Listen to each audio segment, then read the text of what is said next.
다 함께 기도 드리심으로 10월 11일 주일 예배를 하나님께 드리겠습니다. 하나님, 전염병이 우리의 삶을 위협하고 두려움과 불안에 떨게 하는 이 시점에도 우리의 생명을 섭리하여 주심에 감사드립니다.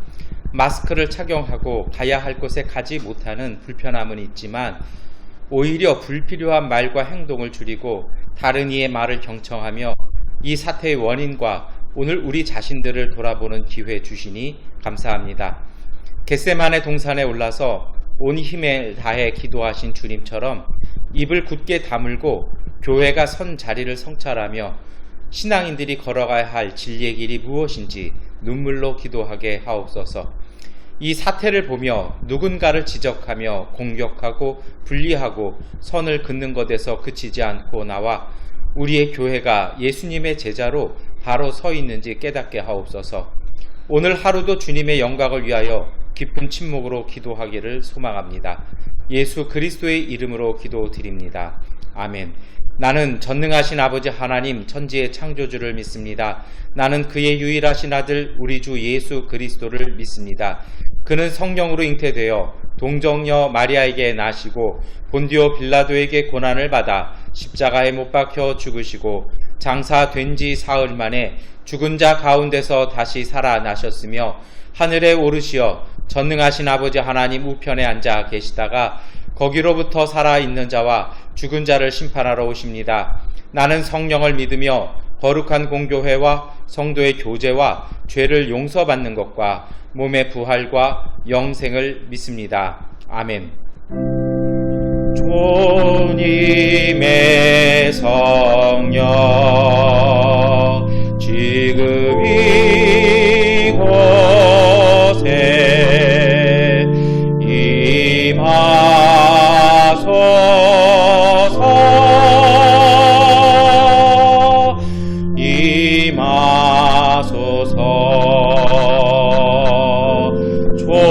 주님의 성령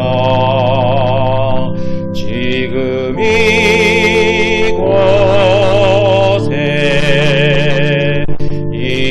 임하소서.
하나님께 기도드리겠습니다. 전능하신 아버지 하나님, 오늘 저희들이 10월 둘째 주일 예배를 우리 각자의 자리를 성소로 삼아 주 앞에 예배드리게 하시니 감사합니다. 하나님의 성령께서 오셔서 예수 그리스도의 보혈로 우리가 있는 모든 자리를 거룩하며 성별된 자리 되게 하여 주시옵소서. 우리가 예배드리는 자리가 하나님의 성소이며 하나님의 임재의 자리오니 악한 것이 틈타지 아니하며 하나님의 주시는 거룩한 임재가 오늘 우리를 되살리는 주님의 은총됨을 고백하며 이 예배에 드리게 하여 주시옵소서. 저희들의 거룩 보잘것없는 힘들, 연약함들, 허물들을 주 앞에 고백합니다. 하나님께서 이 모든 것들을 사하여 주시고 저희를 새롭게 하여 주시며 온전케 하여 주시옵소서. 전능하신 아버지 하나님, 간절히 간구하오니 저희들이 예수 그리스도의 보혈에 힘입어 저희들의 이 가정과 또한 저희들의 일터가 하나님의 거룩한 일터 되게 하여 주시고 하나님의 성소 되게 하여 주셔서 하나님의 은혜로 말미암아 믿음의 결실을 이뤄갈 수 있는 믿음의 가정, 믿음의 일터 되게 하여 주옵소서. 주 앞에 나오며 예배드리고 말씀을 읽습니다. 말씀을 읽고 고백할 때마다 주님의 음성을 깨닫게 하여 주시고 그 음성을 삶 속에서 실천 실천할 때에 오늘 우리들의 간구와 우리들의 기도가 주 앞에 온전히 상달되어져서 하나님께서 우리를 살리시는 큰 은혜가 넘쳐날 수 있도록 은혜 더하여 주옵소서. 찬양 드릴 때에 거룩하신 하나님의 찬양을 드리게 하여 주시고 하나님의 영광이 오늘 우리의 삶 가운데 이웃들과의 관계 속에서 나타나게 하여 주옵소서. 우리 교회를 기억하여 주시기 원합니다. 지금 우리가 흩어져 예배 드리지만 각자의 처소에서 더욱 강건하게 하여 주시고 속히 다시 모여 예배 드릴 수 있도록 은혜 주시옵소서. 이 땅과 세계 곳곳의 바이러스를 주님 이제는 잠재워 주셔서 다시 하나님 건강한 사회, 사람들이 소통할 수 있는 그러한 관계로 나아가게 하여 주시고 이 일들을 경험 삼아 다시 이러한 전염병들이 오늘 우리 가운데 있지 아니하도록 우리의 삶과 모든 관계와 사회를 정결하게 만들어가는 은혜의 시간 되게 하여 주시옵소서. 전능하신 아버지 하나님, 주 하나님께서 이 예배를 온전히 인도하여 주심을 바라옵고 예수 그리스도의 이름으로 기도드립니다. 아멘. 우리 기도를 들어주소서. 간절히 비오니 우리 기도를 들어주소서. 응답해 주소서. 우리 기도를 들어주소서. 간절히 비오니 우리 기도를 들어주소서. 응답해 주소서. 구약성서의 말씀을 봉독해 드리겠습니다. 구약성서의 말씀은 출애굽기 32장 1절부터 14절까지의 말씀을 세번역번으로 봉독해 드리겠습니다. 백성은 모세가 산에서 오랫동안 내려오지 않으니 아론에게로 몰려가서 말하였다. 일어나서 우리를 인도할 신을 만들어 주십시오. 우리를 이집트 땅에서 올라오게 한 모세라는 사람은 어떻게 되었는지 모르겠습니다. 아론이 그들에게 말하였다. 여러분의 아내와 아들, 딸들이 귀에 달고 있는 금고리들을 빼서 나에게 가져오시오. 모든 백성이 저희 귀에 단 금고리들을 빼서 아론에게 가져왔다. 아론이 그들에게 그것들을 받아 녹여서 그 녹인 금을 거푸집에 부어 송아지상을 만드니 그들이 외쳤다. 이스라엘아, 이 신이 너희를 이집트 땅에서 이끌어낸 너희의 신이다. 아론은 이것을 보고서 그 신상 앞에 제단을 쌓고 내일 주님의 절기를 지킵시다 하고 선포하였다. 이튿날 그들은 일찍 일어나서 번제를 올리고 화목제를 드렸다. 그런 다음에 백성은 앉아서 먹고 마시다가 일어나서 흥청거리며 뛰놀았다. 주님께서 모세에게 말씀하셨다. 어서 내려가 보아라. 내가 이집트 땅에서 이끌어낸 너희 백성이 타락하였다. 그들은 내가 그들에게 명한 길을 이렇게 빨리 벗어나서 그들 스스로 수송아지 모양을 만들어 놓고서 절하고 제사를 드리며 이스라엘아, 이 신이 너희를 이집트 땅에서 이끌어낸 너희의 신이다 하고 외치고 있다. 주님께서 다시 말씀하셨다. 나는 이 백성을 살펴보았다. 이 얼마나 고집이 센 백성이냐. 이제 너는 나를 말리지 말아라. 내가 노하였다. 내가 그들을 쳐서 완전히 없애버리겠다. 그러나 너는 내가 큰 민족으로 만들어주겠다. 모세는 주 하나님께 애원하였다. 주님, 어찌하여 주님께서 큰 권능과 강한 손으로 이집트 땅에서 이끌어내 주신 주님의 백성에게 이와 같이 노하십니까? 어찌하여 이집트 사람이 그들의 주가 자기 백성에게 재앙을 내리려고 그들을 이끌어내어 산에서 죽게 하고 땅 위에서 완전히 없애버렸구나 하고 말하게 하려 하십니까? 제발 진노를 거두시고 뜻을 돌이키시어 주님의 백성에게서 이 재앙을 거두어 주십시오. 주님의 종 아브라함과 이삭과 이스라엘을 기억하여 주십시오. 주님께서 그들에게 맹세하시며 이르시기를 내가 너희의 자손을 하늘의 별처럼 많게 하고 내가 약속한 이 모든 땅을 너희 자손에게 주어서 영원한 유산으로 삼게 하겠다고 하셨습니다. 모세가 이렇게 간구하니 주님께서는 뜻을 돌이키시고 주님의 백성에게 내리시겠다던 재앙을 거두셨다. 아멘. 복음서의 말씀을 봉독해 드리겠습니다. 마태복음 22장 1절부터 14절까지의 말씀을 새번역본으로 봉독해 드리겠습니다. 예수께서 다시 여러 가지 비유로 그들에게 말씀하셨다. 하늘나라는 자기 아들의 혼인잔치를 베푼 어떤 임금에게 비길 수 있다. 임금이 자기 종들을 보내서 초대받은 사람들을 잔치에 불러오게 하였는데 그들은 오려고 하지 않았다. 그래서 다시 다른 종들을 보내며 이렇게 말하였다. 초대받은 사람들에게로 가서 음식을 다 차리고 황소와 살진 짐승을 잡아서 모든 준비를 마쳤으니 어서 잔치에 오시라고 하여라. 그런데 초대받은 사람들은 그 말을 들은 척도 하지 않고 저마다 제 갈 곳으로 떠나갔다. 한 사람은 자기 밭으로 가고 한 사람은 장사하러 갔다. 그리고 나머지 사람들은 그의 종들을 붙잡아서 모욕하고 죽였다.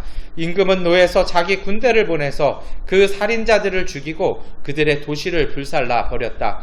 그리고 자기 종들에게 말하였다. 혼인잔치는 준비되었는데 초대받은 사람들은 이것을 받을 만한 자격이 없다. 그러니 너희는 내 거리로 나가서 아무나 만나는 대로 잔치에 청해 오너라. 종들은 큰 길로 나가서 악한 사람이나 선한 사람이나 만나는 대로 다 데려왔다. 그래서 혼인잔치 자리는 손님으로 가득 차게 되었다. 임금이 손님들을 만나러 들어갔다가 거기에 혼인 예복을 입지 않은 사람이 한 명 있는 것을 보고 그에게 묻기를 이 사람아, 그대는 혼인 예복을 입지 않았는데 어떻게 여기에 들어왔는가 하니 그는 아무 말도 하지 못하였다. 그때 임금이 종들에게 분부하였다. 이 사람의 손발을 묶어서 바깥 어두운 데로 내던져라. 거기서 슬피 울며 이를 갈 것이다. 부름받은 사람은 많으나 뽑힌 사람은 적다. 아멘. 찬송가 433장을 찬송하시겠습니다.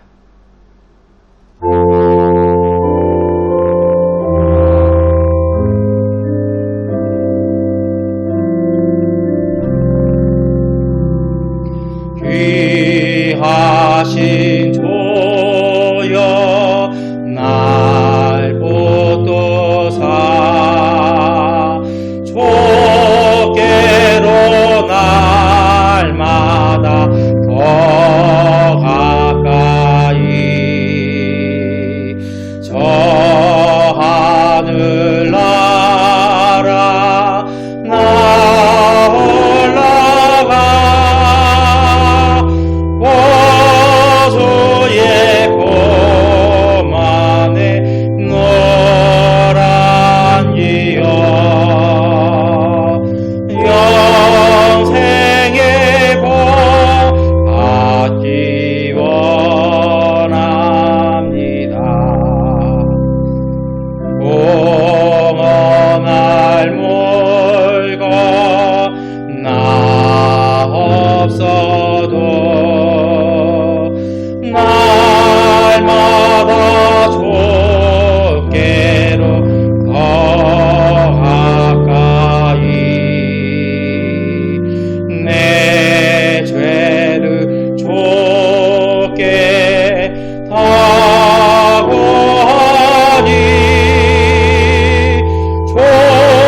주님의 보혈로 날 씻으사 눈보다 더 이게 하옵소서.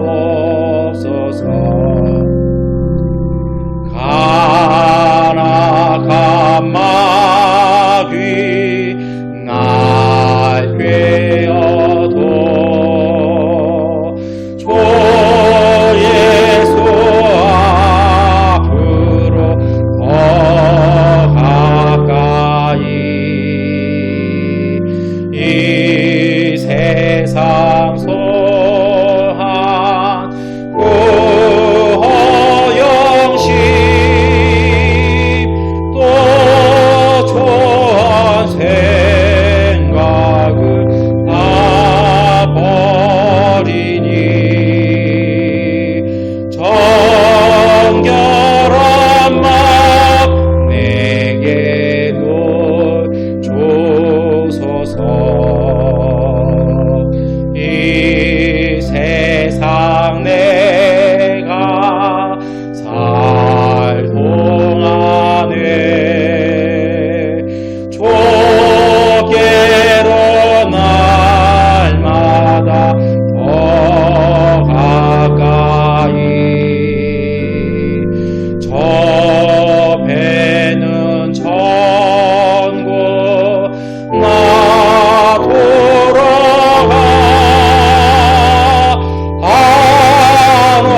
없는 복락을 다 얻도록 봉사가 은혜를 주소서.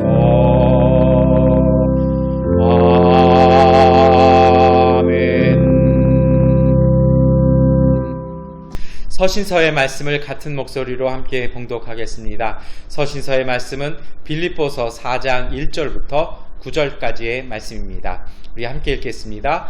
그러므로 사랑하고 사모하는 나의 형제 자매 여러분, 나의 기쁨이요 나의 면류관인 사랑하는 여러분, 이와 같이 주님 안에서 굳건히 서 계십시오.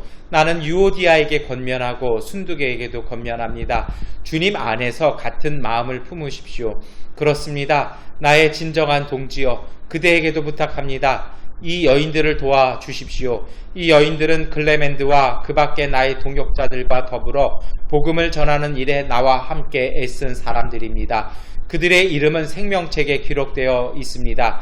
주님 안에서 항상 기뻐하십시오. 다시 말합니다. 기뻐하십시오. 여러분의 관용을 모든 사람에게 알리십시오. 주님께서 가까이 오셨습니다. 아무것도 염려하지 말고 모든 일을 오직 기도와 간구로 하고 여러분이 바라는 것을 감사하는 마음으로 하나님께 아뢰십시오. 그리하면 사람의 헤아림을 뛰어넘는 하나님의 평화가 여러분의 마음과 생각을 그리스도 예수 안에서 지켜줄 것입니다. 마지막으로 형제자매 여러분, 무엇이든지 참된 것과 무엇이든지 경건한 것과 무엇이든지 옳은 것과 무엇이든 순결한 것과 무엇이든 사랑스러운 것과 무엇이든지 명예로운 것과 또 덕이 되고 칭찬할 만한 것이면 이 모든 것을 생각하십시오. 그리고 여러분은 나에게서 배운 것과 받은 것과 듣고 본 것들을 실천하십시오. 그리하면 평화의 하나님께서 여러분과 함께 하실 것입니다. 아멘. 함께 찬미하시겠습니다. 이 말씀 따라 사는 동안 지치지 않게 하시고 이 말씀 따라 사는 동안 주님 나라 임하소서. 이 말씀 따라 사는 동안 지치지 않게 하시고 이 말씀 따라 사는 동안 주님 나라 임하소서.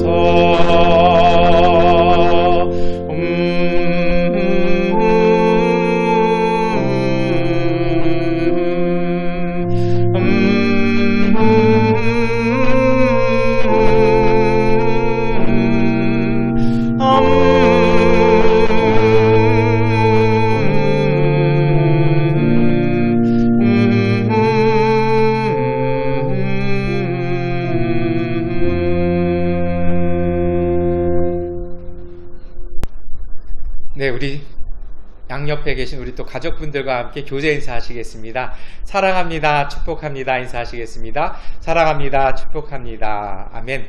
우리 한 번 더 인사하실 때요. 우리 하나님의 은혜로 승리합니다. 인사하시겠습니다. 하나님의 은혜로 승리합니다. 아멘. 우리 한 번 더 인사하실 때요. 우리 코로나19 은혜로 극복합니다. 인사하시겠습니다. 코로나19 은혜로 우리 극복합니다. 아멘. 제가 교회 돌아와서 이제 2주째 우리 함께 예배를 이렇게 나누고 있는데요. 사실은 이 자리에 여러분은 안 계시지만 이렇게 제가 아까 찬양을 이렇게 부르는데 한 분 한 분 앉아 계셨던 모습이 제 눈에 이렇게 보이고 마음에 보입니다. 그래서 아마도 영상으로 우리는 또 대변하고 있는 것 같고요. 저도 이렇게 예배 인도하면서 여러분이 앉아 계셨던 그 자리들을 그리고 앉아 계실 그분들을 여러분들을 제가 마음에 품고 우리 함께 말씀 나누겠습니다. 여러분, 참 신기한 것 중에 하나가 인간이 신을 만들어내는 것입니다. 왜 그러냐면 신이 필요한 것이죠. 그래서 필요성 때문에 사실 종교가 있다라는 사람들도 있습니다. 그런데 한번 생각을 해보세요. 과연 우리가 만들어낸 것이 신일 거냐라는 것입니다. 그래서 우리 지난주에 우리가 함께 나눴던 그 10계명의 말씀으로도 하나님의 형상조차도 만들지 말라고 이렇게 하나님께서 우리에게 말씀하시지 않습니까? 그런데 이 출애굽기에 32장에 보면 이스라엘 백성들이 신의 형상을 만들기 시작합니다. 이게 만든 이유가 있었습니다. 뭐냐면 불안했다라는 것입니다. 그래서 그들은 하나님 대신에 형상을 만들기 시작했고 그 결과로 하나님께서도 저들이 나를 버렸다라고 말씀하기 시작하죠. 일의 진행은 이렇게 됩니다. 모세가 하나님의 말씀을 받으러 산에 올라갔습니다. 이 산에 올라가면서 모세가 이스라엘 백성에게 부탁한 것이 출애굽기에는 딱 기록이 되어 있습니다. 출애굽기 24장 14절에 보면 올라가기에 앞서 모세는 장로들에게 일러 두었다. 우리가 여러분에게 돌아올 때까지 우리를 기다리고 있으십시오. 아론과 훌이 여러분과 함께 있을 것이니 문제가 있는 사람은 누구든지 그들에게로 가게 하십시오라고 모세가 부탁을 했어요. 근데 참 신앙생활하면서 어려운 게 기다리는 겁니다. 이게 어려워요. 이게 사실 저도 어렵습니다. 그런데요, 아마 이제 한 대략 40일 정도 모세가 안 내려왔다라고 되어 있습니다. 근데 성경은 이 40일이 인내하기 참 힘든 숫자라고 얘기를 하죠. 그래서 모세가 이렇게 내려오지도 않았어요. 산에서 모세는 그때 뭐 하고 있었냐면 하나님 앞에서 회막을 만드는 것과 예배에 대한 것들을 이렇게 배우고 있었습니다. 그런데 밑에 있는 사람들은 그 시간이 너무 긴 겁니다. 안 나오니까 모세가 죽었다고 생각해요. 우리는 자꾸 하나님의 은총이 늦어지고 하나님의 응답이 늦어지면 하나님이 거부하셨다라고 생각합니다. 뭔가 우리하고 일맥상통하지 않습니까? 그런데 하나님은 하나님의 시간으로 일하십니다. 하나님의 시간은요, 이 기다림이 우리의 시간과 달라서 그 기다림이 우리에게 고통이 되기도 합니다. 그래서 이제 사건이 벌어지죠. 출애굽기 32장 1절입니다. 백성은 모세가 산에서 오랫동안 내려오지 않으니 아론에게 몰려가서 말하였다. 우리 함께 읽겠습니다. 일어나서 우리를 인도할 신을 만들어 주십시오. 우리를 이집트 땅에서 올라오게 한 모세라는 사람은 어떻게 되었는지 모르겠습니다. 백성이 이제 모세가 죽었다고 생각하는 겁니다. 이제 효력이 없어졌다고 생각하는 거죠. 사실 이것이 좀 낯설지 않습니다. 우리도 하나님의 응답이 조금 지연되고요. 그렇게 되면 우리 어떻게 생각합니까? 이거 큰일 났구나. 내가 뭐 다른 거라도 알아봐야 되나? 다른 형편 참 시작해야 되나? 우리가 그렇게 생각을 합니다. 이 사람의 마음이 그렇죠. 이렇게 하는 데는요, 사실은 지난주에도 말씀드렸던 그 가치관, 적재성에서 사실은 이것이 결정되어지죠.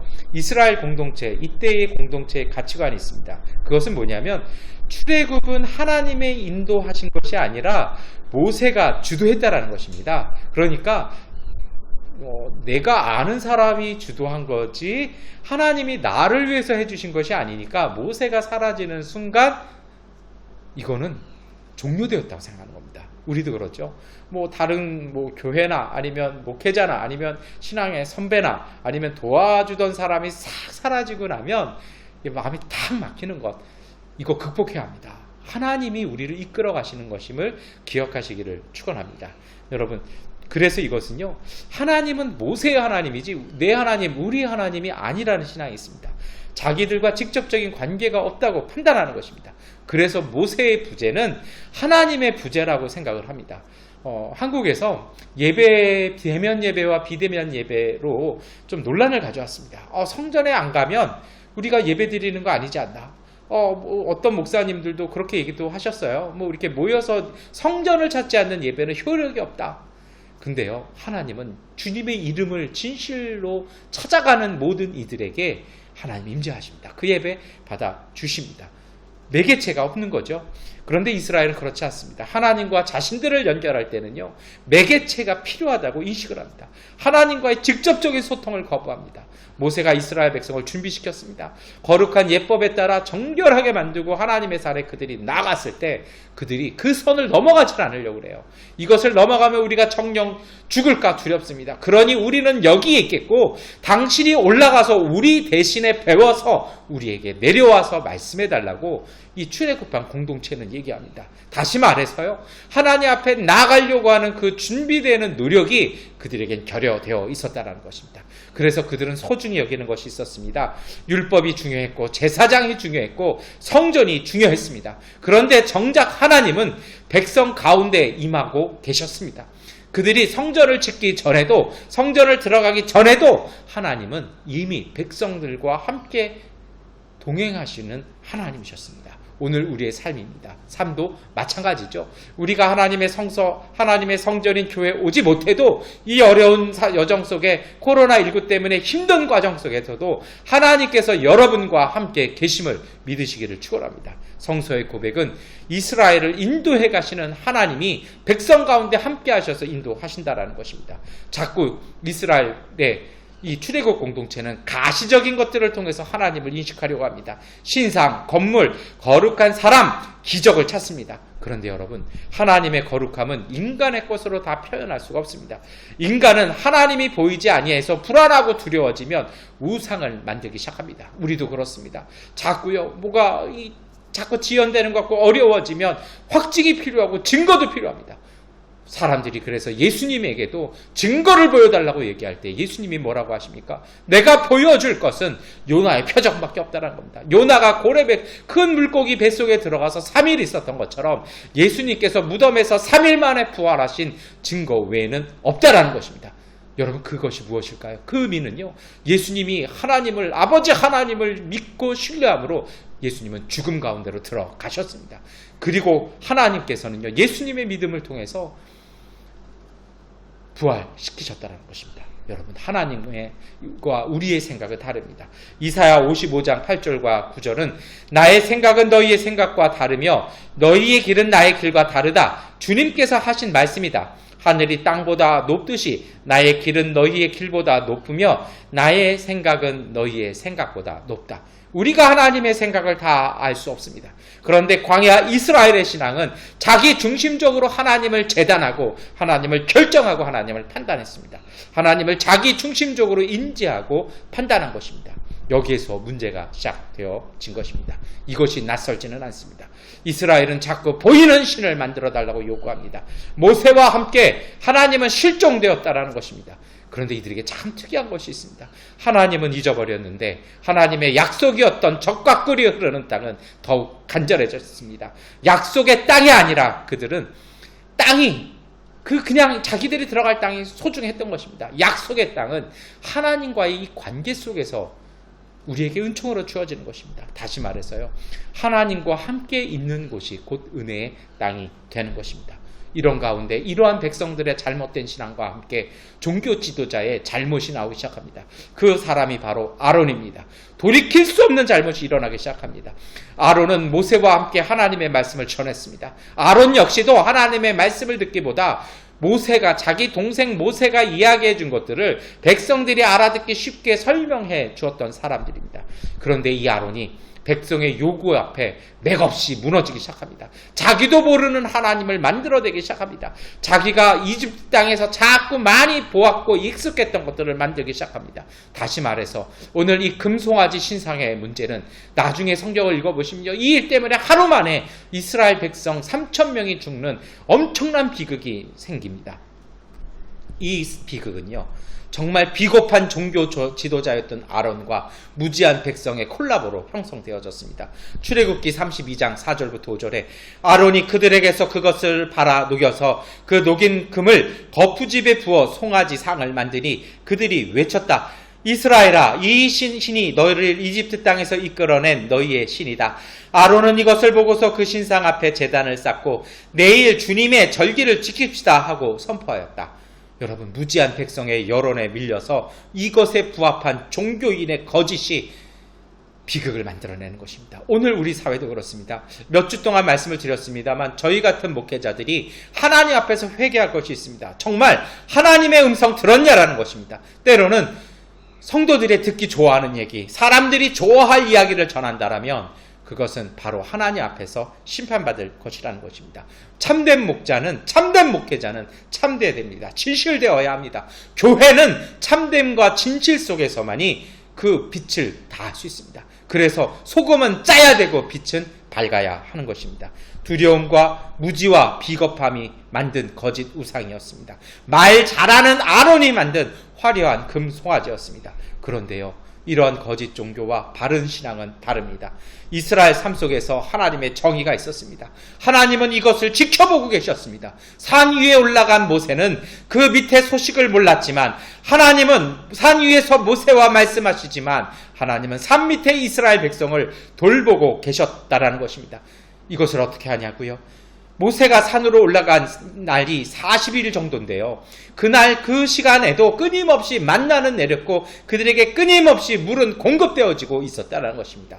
하나님의 양식이 그들을 끊임없이 돌보고 있었다는 것입니다. 하나님께서 그들을 돌보고 계셨는데 백성은 하나님이 없어졌다라고 생각하는 겁니다. 그래서 하나님 말씀하십니다. 저 백성이 딴 데로 갔다라는 것입니다. 이 딴 데로 간다라는 말이 메슈바, 타락했다라는 말이 메슈바입니다. 그래서 우리 세번역 성경엔 딴 곳으로 갔다, 다른 길로 갔다라는 것입니다. 출애굽기 32장 8절과 9절입니다. 그들은 내가 그들에게 명한 길을 이렇게 빨리 벗어나서 그들 스스로 수송아지 모양을 만들어 놓고서 절하고 제사를 드리며 이스라엘아, 이 신이 너희를 이집트 땅에서 이끌어낸 너희의 신이다 하고 외치고 있다. 주님께서 다시 말씀하셨다. 나는 이 백성을 살펴보았다. 이 얼마나 고집이 센 백성이냐. 얼마나 황당할까요? 하나님은 여기 계시는데 백성은요, 송아지 모양 만들어 놓고 그것이 하나님이라고 절하고 있으면 얼마나 속상하셨겠습니까? 하나님은 이스라엘 백성을 고집이 세다라고 말씀하십니다. 히브리어에서 고집이 세다라는 건 관용어입니다. 이것은요, 목이 빳빳하다라는 말입니다. 그래서 개역성서에는 목이 빳빳한 백성이라고, 목이 곧은 백성이라고 되어 있습니다. 이것은 주인의 입금을 거부하는 동물입니다. 가끔 영화에서 말이나 낙이나 당나귀가 이렇게 딱 재갈을 당겼을 때요, 고삐를 당겼을 때 이 동물들이 목을 뒤로 제치면서 이렇게 거부하는 걸 보신 적이 있을 것입니다. 이것이 바로 그 뜻입니다. 자기의 뜻만을 주장하는 겁니다. 하나님에 대한 거부였다라는 것입니다. 이것은 단순히 없어져서 찾고 싶었던 것이 아니라 하나님이 싫었다라는 것입니다. 하나님의 길, 하나님의 정의를 이스라엘은 거부합니다. 이것이 바로 지난주에 말씀드렸던 정체성입니다. 누구의 길을 따르냐라는 겁니다. 하나님이 주신 양식을 먹고 하나님의 길을 가고 있는데 그 길을 가면서도 자기의 방식, 자기의 생각, 자기의 주권만을 이야기한다라면 그것이 바로 목이 뻣뻣한 사람들일 것입니다. 이스라엘은 잘못된 열정이 있었던 것입니다. 신앙의 여부가 아니라 하나님을 자기의 감각적인 경험 안으로 끌어들이는 잘못을 저지르고 있었다는 것입니다. 오늘 우리도 그렇습니다. 하나님은 신비롭습니다. 오늘 우리가 다 할 수 없습니다. 하나님이 교회에게 말씀하시는 건요, 시대마다 그 말씀하시는 것이 이렇게 발전되어지고 새롭게 해석되어집니다. 그런데 지금까지 내가 들어보지 못했고 내가 알아보지 못했고 해보지 못한 소위 전통이라는 영역 속에 만 머물러 있다라면, 하나님은 저만큼 가고 계시는데 우리가 여기에 머물러 있다라면 그것 또한 송아지 같다는 것입니다. 저는 개인적으로 시스터 액트라는 영화를 아주 재밌게 잘 보면서 되게 가슴 뭉클했습니다. 거기 보면요, 교회가 텅 비어서 먼지 풀풀이고 교회가 아무도 오지 않아서 교회 문을 닫아야 했습니다. 그런데요, 이상하게 수녀도 아닌 사람이 수녀로 와서 정말 현대의 언어로, 현대의 음악으로 그 성가들을 노래를 합니다. 근데 첫 장면이 나오죠. 그걸 듣는 사람들, 길거리 사람들은 그 찬양의 은혜로 와서 안에 들면서 예배에 동참하는데, 전통적이었던 교회 지도자들은, 원장과 이 교회 지도자들은요, 거기서 언짢아하는 모습들을 이렇게 보는 것들이 영화 속에 곳곳에 나옵니다. 물론 그들이 변화하지만 그것이 오늘 우리의 모습이 아닌지 보셔야 합니다. 여러분, 우리의 감각적인 경험, 지금까지 내가 알지 못했고 내가 체험해보지 못했기 때문에 다른 것들은 용납되어지지도 아니하고 오히려 본질적인 것에서 벗어나지 못한다라면 우리의 경험이 곧 금송아지 된다라는 것입니다. 금송아지 방식으로는 구원에 들어갈 수 없습니다. 이렇게 되면 하나님의 구원은 실패했을까요? 하나님도 진노하셨습니다. 출애굽기 32장 10절에 이제 너는 나를 말리지 말아라. 내가 노하였다. 내가 그들을 쳐서 완전히 없애버리겠다. 그러나 너는 내가 큰 민족으로 만들어주겠다. 하나님이 모세에게 화를 내시기 시작했습니다. 성경에 사실은 이것이 몇 번 나오지 아니하는 하나님의 진노의 모습이었습니다. 이 주님의 진노는 감정적이었을까요? 그것은 정의였습니다. 기준에 미달하면 가나안 땅, 젖과 꿀이 흐르는 땅에 들어갈 수 없다라는 것입니다. 아직도 이집트 노예적인 삶과 생각 방식을, 사고 방식을 갖고 있다라면 하나님과 동행할 수 없다라는 것입니다. 자꾸 거짓된 것에, 잘못된 것에 신성을 부여하고 내가 알고 있고 내가 위안 삼는 것에 하나님의 뜻인 것 마냥 거기서 위로받고 있다라는 것은 인간의 악함이라는 것입니다. 그들이 만들어내는 신마저도, 하나님마저도 자의적으로 만들어내는 사람들이라면 그들이 내놓는 가치와 정의와 공의는 항상 구부러져 있습니다. 그리고 그 사회는 악한 사회일 것입니다. 여러분, 이러한 정말 역사의 위기, 신앙의 위기가 왔습니다. 그런데 모세라는 이 사람의 위대함은요, 이것을 다시 이어가기 시작한다는 겁니다. 하나님의 구원의 역사를 다시 일으키기 시작합니다. 출애굽기 32장 13절입니다. 우리 함께 읽겠습니다. 주님의 종 아브라함과 이삭과 이스라엘을 기억하여 주십시오. 주님께서 그들에게 맹세하시며 이르시기를 내가 너희의 자손을 하늘의 별처럼 많게 하고 내가 약속한 이 모든 땅을 너희 자손에게 주어서 영원한 유산으로 삼게 하겠다고 하셨습니다. 모세는요, 하나님의 이 정의의 진노 앞에서, 이 심판 앞에서 하나님의 뜻을 끄집어냅니다. 모세는요, 하나님의 뜻을 품고 살았던 사람입니다. 그 하나님의 뜻을, 자기의 가슴 속에 품고 있었던 그 뜻을 끌어내기 시작합니다. 이것이 바로 중보입니다. 하나님의 뜻, 하나님의 약속은 무엇이었을까요? 그것은 자비였습니다. 아브라함도 실수한 적이 있고요, 이삭도 실패했던 적이 있고요, 이스라엘은 실패했던 적이 너무나 많았습니다. 그런데 그 하나님을, 하나님의 자비가 품어주셨던 것처럼 이 백성도 품어달라는 이야기입니다.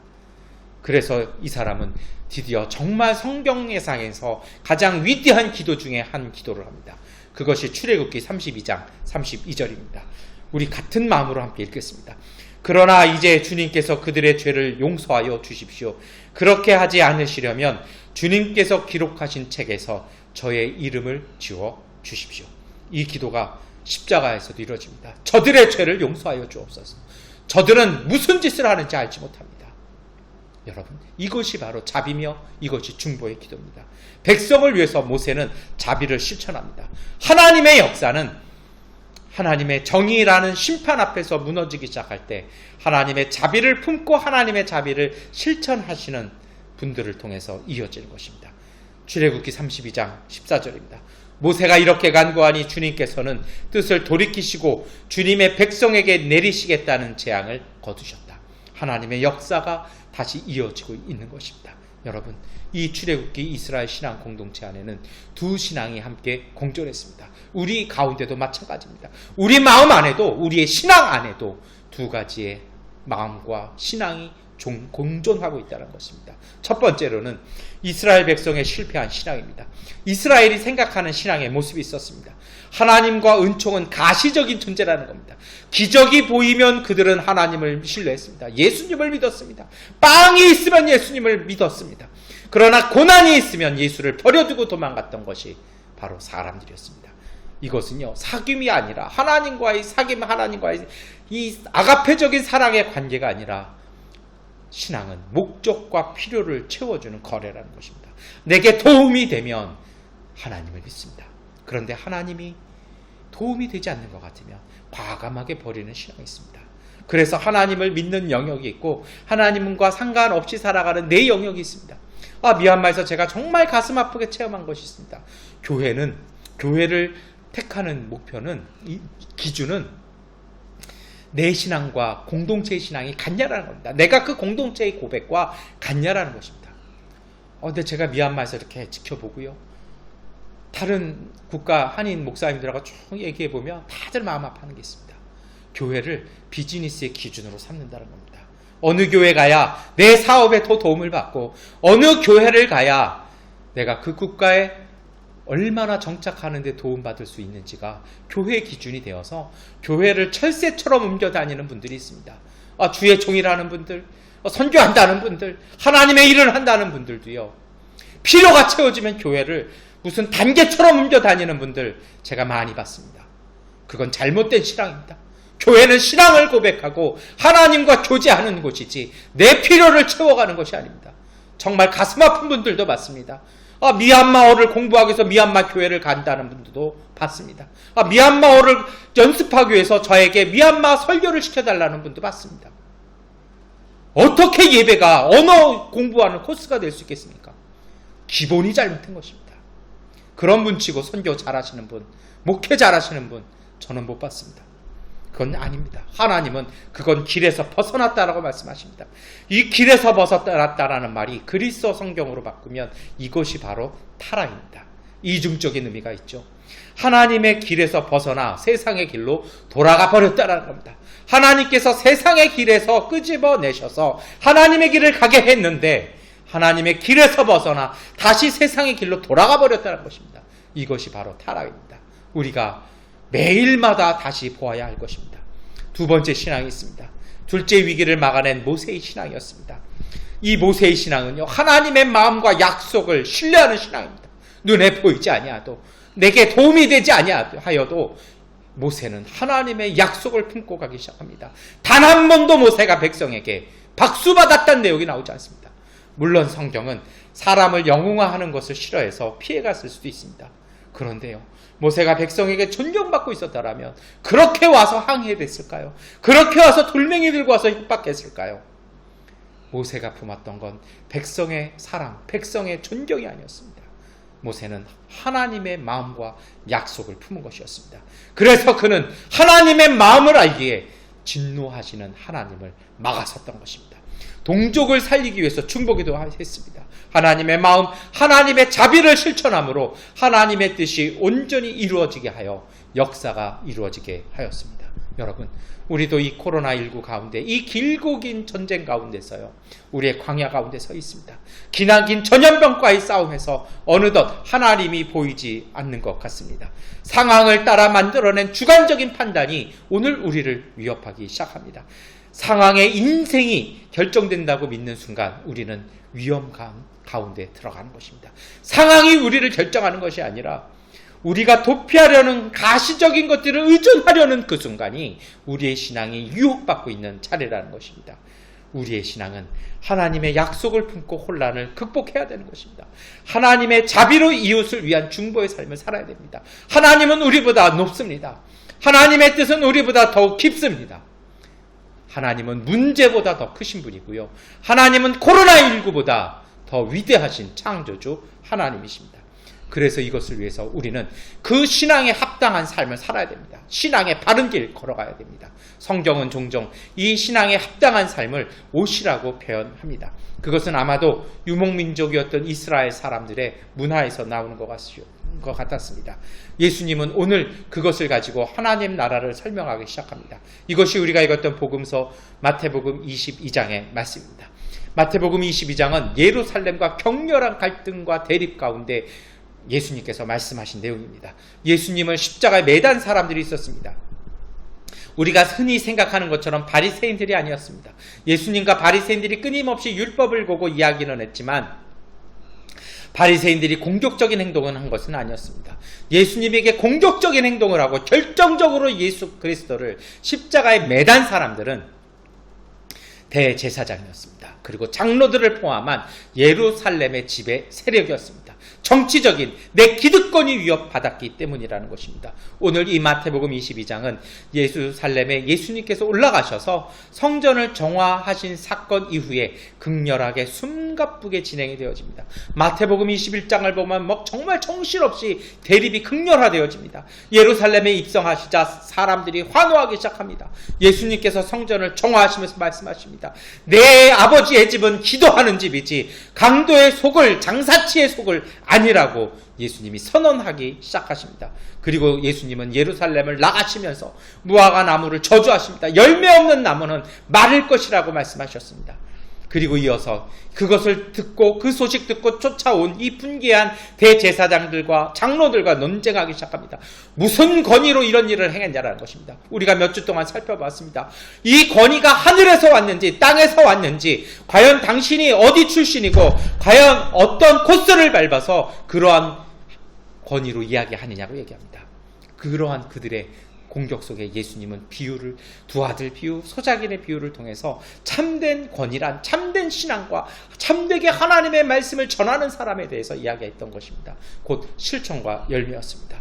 마태복음 21장 43절은 그러므로 나는 너희에게 말한다. 하나님께서는 너희에게서 하나님의 나라를 빼앗아서 그 나라의 열매를 맺는 민족에게 주실 것이다 라고 말씀합니다. 대립과 갈등이 이제 최고점에 올라갔습니다. 그리고 이어서 마태복음 22장은 잔치 초대와 예복의 비유가 나옵니다. 여러분, 임금이 아들의 결혼잔치에 사람들을 초대합니다. 근데 이것을요 조금 세밀하게 보셔야 합니다. 이 초대를 거부하지 않습니까? 종을 잡아서 막 종들이 가서 복수하는 일이 벌어져요. 왜 그 정도로 했을까요? 이거는 이렇습니다. 왜냐하면 그 당시의 풍습은 초대를 미리 합니다. 그러면 초대에 응할 건지 안 할 건지를 딱 이야기를 합니다. 그 회신을 받고 들어가면 잔치를 배설하는 사람들은 그 초대에 응한 사람들을 기준으로 음식과 여러 가지 자리 배석들 이걸 쭉 합니다. 그 규모에 맞게 준비를 하는 겁니다.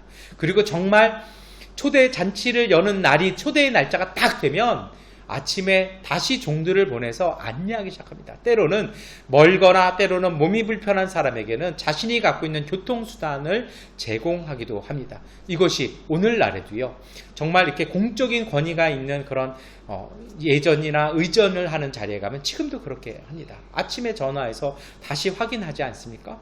그런데 그때는 응해놓고 지금은 못 간다라는 것입니다. 이것은요 어느 정도의 모욕에 해당하는 것이었습니다. 중간에 무슨 일이 있어서, 물론 마태복음 22장의 이 이야기가 실제 일어났는 일인지는 잘 모르겠습니다. 그런데 이것은 하나의 모욕이었고, 심지어는 어떤 일까지 벌어집니까? 그거를 초대해서 가시죠 했더니 그 종들을 잡아서 공격하고 살해하는 일까지 벌어졌던 거죠. 이것은 반역에 해당하는 것입니다. 임금이 통치권을 위험하는 것이었습니다. 저도 이런 비슷한 경험은 이 정도는 아니었지만 경험이 있었습니다. 우리 교회 창립 예배 드리는 날 초대를 미리 다 했습니다. 오실 만한 분들에게 오셔야 하는 분들에게 초대했습니다. 근데 그 당일날 다 못 오겠다라고 거절당한 걸 경험해 봤습니다. 그래서 그냥 우리 가족끼리 예배를, 우리 교회 식구들끼리 예배를 드립시다. 창립 예배 드립시다. 처음에 시작할 때는 한 6분, 8분 이렇게 앉아 계셨습니다. 중간이 되자 그 소식을 듣고 분개한 하나님이 보내주신 분들이 오셔서 우리 교회 창립을 위해서 기도해 주시고 축하해 주셨고 격려해 주셨습니다. 여러분, 그걸 경험하는 마음이요 그렇게 쉽진 않았습니다. 그런데 이 임금 입장에서는 이건 반역에 해당하는 것이었습니다. 그래서 그들은 어떻게 합니까? 군대를 보내서 살인자를 처단하고 심지어는 그 도시를 불살라버렸습니다. 반역에 대한 응징이었던 것이었습니다. 그리고 나서 예수님이 말씀하십니다. 잔치가 철회되었냐라는 겁니다. 결혼을 임금의 아들 이 왕자가 못하는 것이 아니겠습니까? 잔치는 계속됐다는 겁니다. 이 왕이 얘기합니다. 사거리로 나가서 데려오라는 겁니다. 그랬더니 종들이 어디로 나갑니까? 큰 길로 나가서. 우리 성경엔 이렇게 번역되어 있습니다. 근데 이것이 그리스어로 보면 의미가 좀 많이 달라집니다. 어떻게 되냐면요, 큰 길, 사거리라는 건요 길들이 많은 곳을 얘기합니다. 큰 길로 나갔다라는 것은요 그리스어에서는 국경 밖으로, 경계 밖으로 나가서 국가가 서로 길이 교차하고 통사하는 곳까지 갔다라는 겁니다.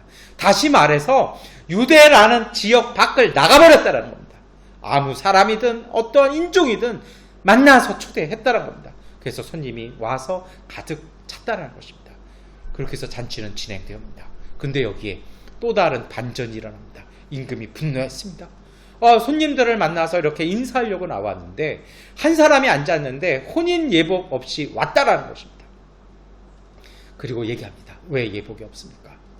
그리고 명령하기 시작하죠. 이 사람이 대답을 못하자 혼인 예복이 없는 사람을 결박해서 내던지라고 말합니다. 이것은 유대인들은요 예복을 중요하게 생각했습니다. 이 어두운 데서 운다란 얘기는요 감옥에 갇히는 것을 얘기합니다. 그리고 마태복음 22장 14절은 부름받은 사람은 많으나 뽑힌 사람은 적다라고 비유가 끝납니다. 다시 말해서 하나님의 백성답지 못하면 하나님의 나라에 들어와서 거할 수 없다라는 것입니다. 하나님의 나라의 잔치에 초대되었다라면 거절하지 말아야 된다는 것입니다. 그리고 그 잔치에 응하였다라면 갖출 건 갖추어야 한다라는 것입니다. 여기에는요, 사실은 이것은 초대교회의 역사가 담겨 있던 얘기입니다. 마태가 이걸 몸으로 겪었습니다. 비유에 담기는요, 역사가 담겨 있었습니다. 예수님이 예언처럼 말씀하셨다는 겁니다. 같지만 서로 다른 신앙이 충돌한 것입니다. 유대교와 예수 따르는 사람들이 충돌했습니다. 그리고 다른 길을 걸어가기 시작합니다. 하나님께서 유대교를 초대해 주셨지만 유대교가 하나님 뜻에 맞지 않은 삶을 살아갈 때 하나님을, 그리고 하나님의 아들 하나님께서 보내신 메시아를 거절했을 때 하나님이 그들을 쳐내셨다는 것입니다. 그리고 나서 초대교회와 유대교는 충돌하기 시작합니다. 주 70년에 예루살렘 성전이 멸망되었습니다. 예수님의 잔치에 종들을 살해했던 사람들, 그 도시가 멸망했던 것을 그들은, 유대인들은 경험했고 초대교회는 바라봤다라는 것입니다. 초대교회는 예수님의 말씀을 따라 사전에 피신했습니다. 유대교는 처참한 피해를 받습니다. 이때부터 초대교회와 예루살렘이 갈라지기 시작했습니다. 초대교회는 이 과정들을 지켜보면서 하나님의 뜻에 맞지 아니하는 그 예수 공동체 안에 합당한 삶을 살지 아니하면 우리도 저렇게 될 수 있다는 것을 스스로 공동체 내에, 그리고 자신들을 저주하기 시작하는, 왜 우리가 하나님의 말씀을 받은 공동체인지 신앙 공동체들을 임을 유대인들에게 설명하는 비유로 예수님의 말씀을 기록했다는 것입니다. 여러분, 예복이 전해주는 신앙의 비결들이 있습니다. 임금은 두 번째 초대에서 진정한 하객을 원했습니다. 귀족 아니어도 되고, 유명한 사람 아니어도 되고, 부자 아니어도 되고, 축하할 사람 있으면 오라는 것이었습니다. 그런데 정작 그곳에, 이 잔치자리에 두 종류의 하객이 공존했다라는 것입니다. 출애굽 공동체 내부에 두 신앙이 공존했던 것처럼 여기에도 있었다는 겁니다. 축하의 마음으로 비록 오래되었고 남루했지만 예복을 차려입고 온 사람들이, 정말 낡은 예복 입고 온 사람들이 있었고, 뭐 작아서 메어 터지는 예복 입고 온 사람도 있었지만 예복 입고 왔다는 겁니다. 준비해서 왔고 진정 그 잔치를 축복해주는 마음을 갖고 온 사람이 있었다는 겁니다. 그런데 그런 사람과는 다르게 잔치 음식과 유흥만 탐내는 사람들도 있었다는 겁니다. 우리 안에도 있다는 것입니다. 하나님의 나라의 초대를 받은 사람들의 예복이 그럼 무엇일까요? 갈라디아서 3장 20절은 여러분은 모두 세례를 받아 그리스도와 하나가 되고 그리스도를 옷으로 입은 사람들이기 때문입니다라고 우리에게 교훈하고 있습니다. 우리의 예복은요, 예수 그리스도를 옷으로 입는 것입니다. 믿음과 회개로 하나님 나라의 가치관, 예수 그리스도의 말씀을 따라 살아가는 사람들의 삶이 바로 예복이라는 것입니다. 그 삶을 살아가는 사람만이 하나님 나라의 복과 은혜를 누린다라는 것입니다. 이 예복에 대해서, 의미에 대해서, 정말 진정한 의미에 대해서 시대마다 조금씩 견해가 발전되었습니다. 가장 오래되었던 터툴리안은 육신의 거룩함이라고 생각했습니다. 그리고 조금 시간 지나가자 오리게네스라는 이 교부는 금욕 생활이라고 생각한 것입니다. 왜냐하면 육신적으로 거룩하기 위해서는 금욕을 해야 된다는 겁니다. 그리고 조금 시대가 지나자 이제 성 아우구스티누스는 사랑이라고 얘기합니다. 이 금욕적인 생활을 하는 이것은 어떤 도덕적인 의지와 결기와 자기 훈련이 아니라 하나님과 이웃에 대한 사랑으로 이것을 한다는 것입니다. 그래서 디모데 전서 1장 5절과 6절은 우리가 함께 읽겠습니다. 이 명령의 목적은 깨끗한 마음과 선한 양심과 거짓 없는 믿음에서 우러나온 사랑을 불러일으키는 것입니다. 그런데 몇몇 사람은 이러한 목적에서 벗어나서 쓸데없는 토론에 빠졌습니다. 지난주에 말씀 나누었죠. 여러분, 복을 찾는 것이, 성공을 찾는 것이 아니라 하나님의 말씀과 선함과 옳음을 찾는 것이, 그것이 곧 복이라는 것입니다. 우리의 신앙은 깨끗한 마음과 선한 양심과 거짓 없는 믿음으로 하나님의 사랑을 실천하는 것입니다. 그러면 하나님의 은총과 하나님의 양식이 우리를 채우시는 것입니다. 그런데 이것이 바뀌면 안 됩니다. 이것 없는 사람들이, 이거 관심은 없는데 교회에서 어떤 영향력을 좀 끼쳐보고 싶고, 세상에서 못한 존경을 받고 싶고, 세상에서 받지 못한 인정을 받고 싶은 사람들이 하나님과의 관계를 맺지 못하면 목소리가 커지기 시작합니다. 고집을 부리기 시작합니다. 싸움이 일어나기 시작합니다. 그렇게 교회 지도자들이 되려고 애쓰기 시작합니다. 어떤 옷을 입었느냐가 중요한 것이 아닙니다. 마태복음에서는 예복의 의미를, 마태복음 전체는 곳곳에 이야기합니다. 곳곳에서 실천을 강조합니다. 마태복음 28장 19절과 20절입니다. 우리가 함께 읽겠습니다. 그러므로 너희는 가서 모든 민족을 제자로 삼아서 아버지와 아들과 성령의 이름으로 세례를 주고 내가 너희에게 명령한 모든 것을 가르쳐 지키게 하여라. 보라, 내가 세상 끝날까지 항상 너희와 함께 있을 것이다. 마태복음의 끝입니다. 근데 강조점이 있죠. 한국 교회는 평가할 때 세례를 올해 몇 명 받았냐가 중요합니다. 예수님의 강조점은 다르죠. 세례가 아니었습니다. 지키게 하는 것이었습니다. 말씀을 가르쳐서 지키는 사람이 되었냐라는 겁니다. 이것이 마태복음이 강조하는 예복이었고 오늘 우리가 들어야 할 하나님의 말씀입니다. 마태복음 7장 21절부터 23절은 나더러 주님 주님 하는 사람이라고 해서 다 하늘나라에 들어가는 것이 아니다. 하늘에 계신 내 아버지의 뜻을 행하는 사람이라야 들어간다. 그날에 많은 사람이 나에게 말하기를 주님 주님 우리가 주님의 이름으로 예언을 하고 주님의 이름으로 귀신을 쫓아내고 또 주님의 이름으로 많은 기적을 행하지 않았습니까? 할 것이다. 그때 내가 그들에게 분명히 말할 것이다. 나는 너희를 도무지 알지 못한다. 불법을 행하는 자들아 내게서 물러가라. 여러분 이 말씀 앞에서 오늘 우리가 뭐 해야 할까요?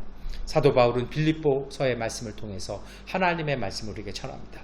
이 빌립보 교회 가운데 그것도 기둥되는 사람들에게 갈등이 있었습니다. 유오디아와 순두계가 싸우기 시작한 것입니다.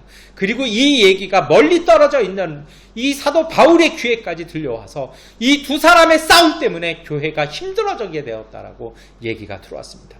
이 두 사람이 나쁜 사람이었을까요? 역설적이게도 이 두 사람은 빌립보 교회 내에서 선한 영향력을 갖고 있었던 사람들이었습니다.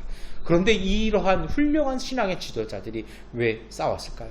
빌립보서 4장 3절은 이렇게 이야기합니다. 그렇습니다. 나의 진정한 동지여 그대에게도 부탁합니다. 이 여인들을 도와주십시오.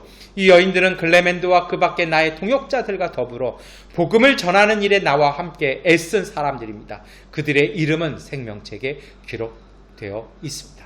그들은 제가 앞서서 말씀드렸던 것처럼 어떤 영향력이나 권력을 갖기 위해서 이렇게 일하는 그것 때문에 싸우는 사람 아니었다는 겁니다. 복음 전하는 사람들이었고 생명책 이름에 기록되어 있는 사도 바울의 동역자들이었다는 것입니다. 왜 싸웠을까요? 바울은 여기에 이렇게 설명합니다. 그리고 이어서 그는 하나님 나라의 예복에 대해서도 말합니다. 그들에게 이유가 있었다는 겁니다. 삶에 예복이 없었다는 겁니다. 그 예복이 무엇일까요? 빌립보서 4장 4절과 5절에 주님 안에서 항상 기뻐하십시오. 다시 말합니다. 기뻐하십시오.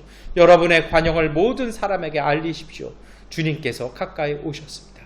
그 싸우는 사람들에게 필요한 예복이 있는데 그것은 바로 기쁨과 관용의 삶을 살라는 것입니다. 관용이라는 것이 무엇일까요? 상대를 이해하고 받아들이는 마음입니다. 정말 이 유오디아와 순두계에게 필요한 얘기 아니겠습니까?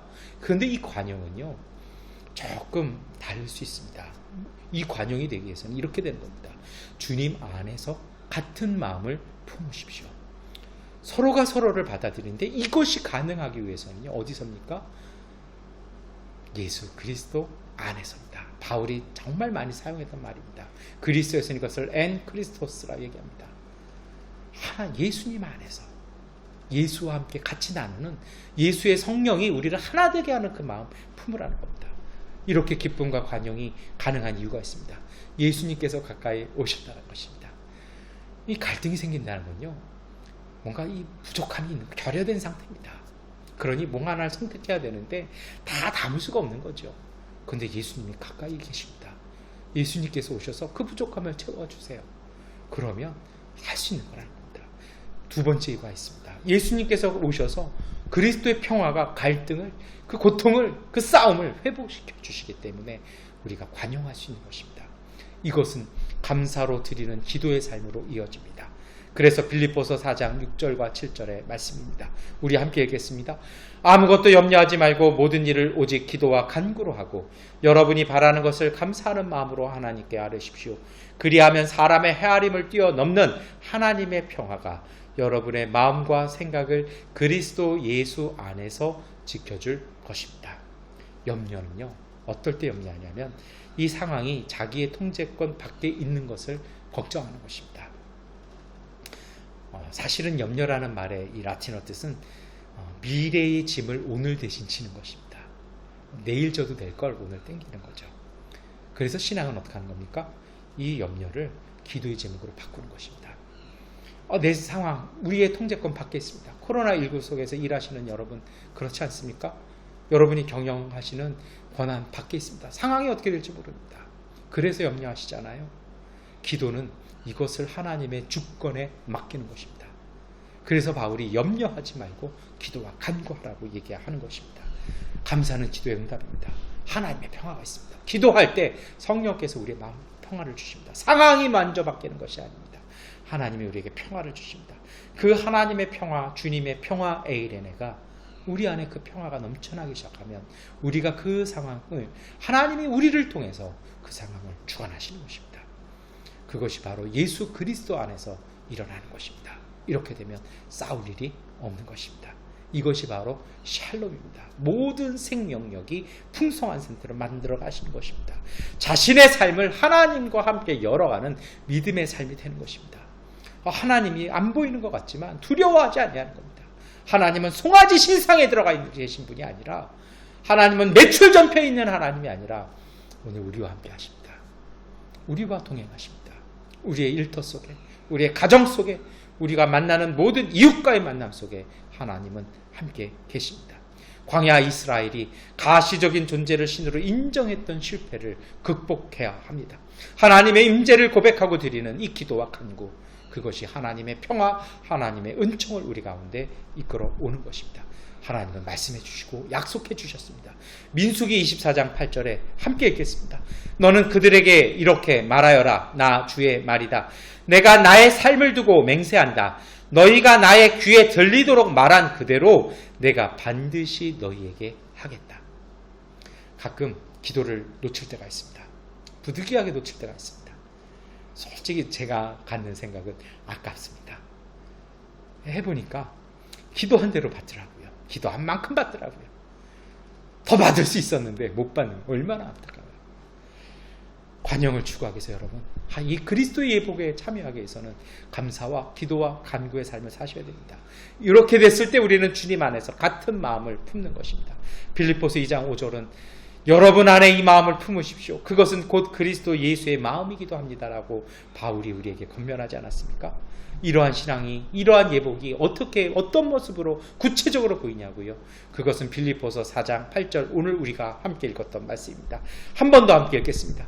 마지막으로 형제 자매 여러분, 무엇이든지 참된 것과 무엇이든 경건한 것과 무엇이든 옳은 것과 무엇이든 순결한 것과 무엇이든 사랑스러운 것과 무엇이든 명예로운 것과 또 덕이 되고 칭찬할 만한 것이면 이 모든 것을 생각하십시오. 우리의 삶 속에 예복이라는 게 그래요. 일반적인 삶의 옷과는 다른 게 예복 아니겠습니까? 우리가 살면서 추구할 것은요, 하나님 나라에 사는 건 예복을 입고 사는 것입니다. 그것이 무엇입니까?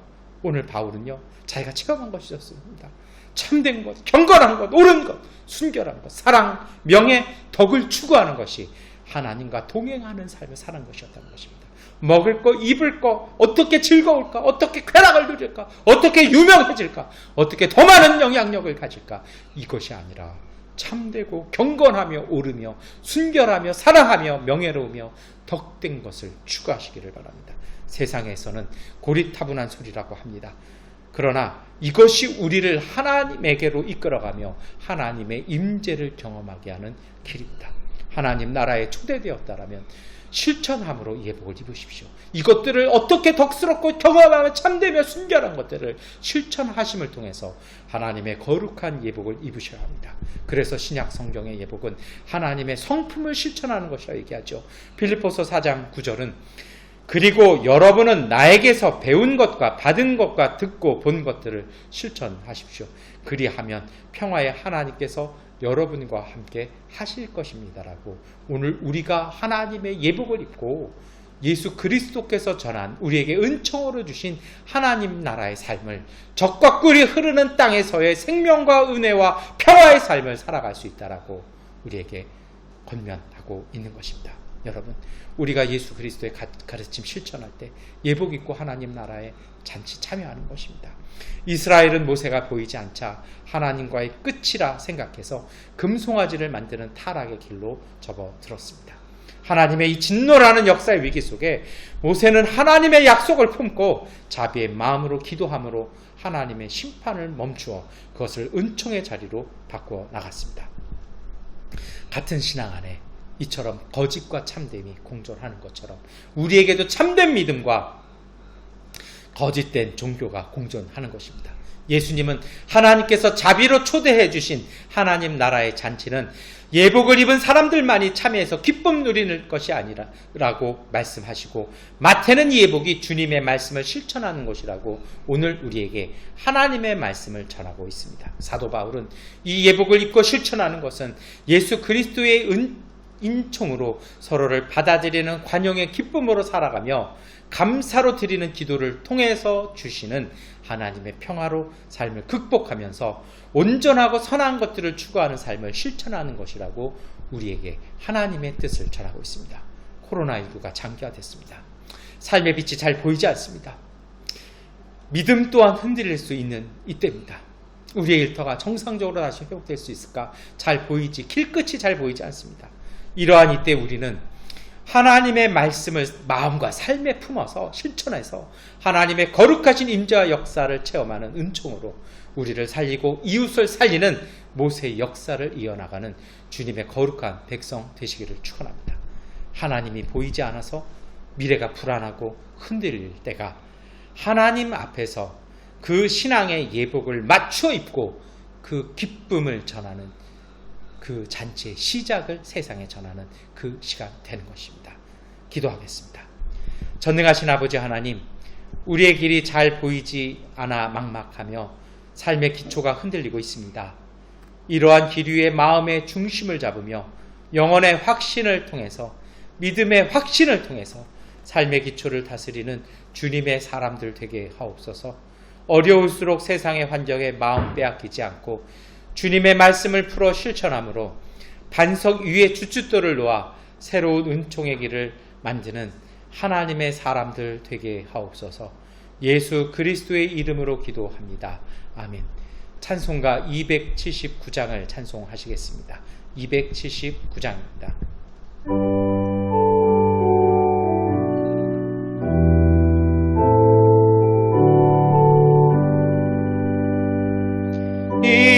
인내하신 곳에 조여 내가 비오니 죄인어라 하실 때에 날 부르소서. 조여 조여 내가 비오니 죄인어라 하실 때에 날 부르소서. 자비하신 보좌 앞에 엎드려 자복하고 회개하니 믿음 주소서. 조여 조여 내가 비오니 죄인어라 하실 때에 날 부르소서. 조의 공로 의지하여 좁게 가오니 상한 마음을 고치시고 구원하소서. 조여 조여 내가 비오니 죄인어라 하실 때에 날 부르소서. 만복 끊어놓으리 조여 위로하소서. 우리 주와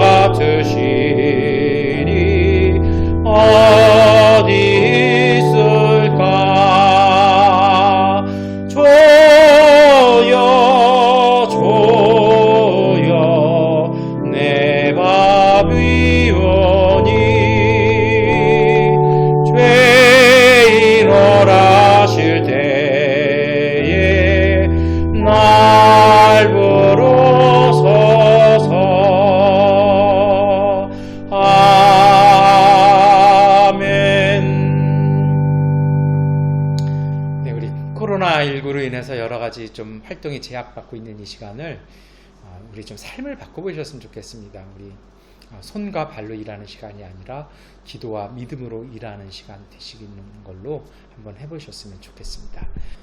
다 함께 주기도문을 찬송하시겠습니다. 하늘에 계신 아버지 이름 거로 아사 주님 나라 임하시고 뜻이 이루어지이다.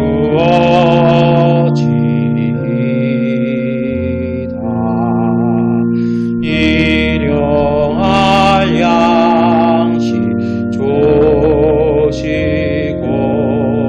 우리 돌에 큰 죄 다 용서하옵시고 또 시험에 들게 마시고 악에서 구원하소서. 대개 주의 나라 주의 권세 주의 영광 영원히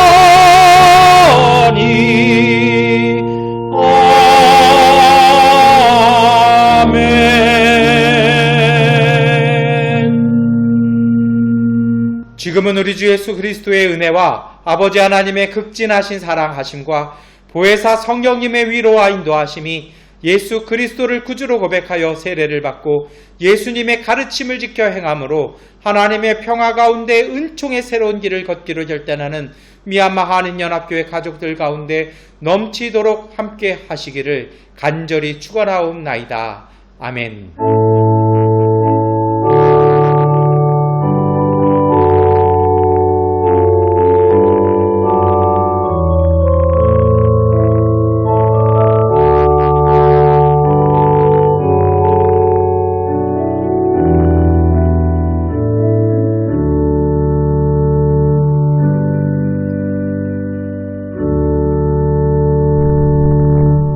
주님의 평화가 우리와 함께 우리의 이웃들 가운데 하나님께서 함께 하십니다. 주일 예배를 마치겠습니다.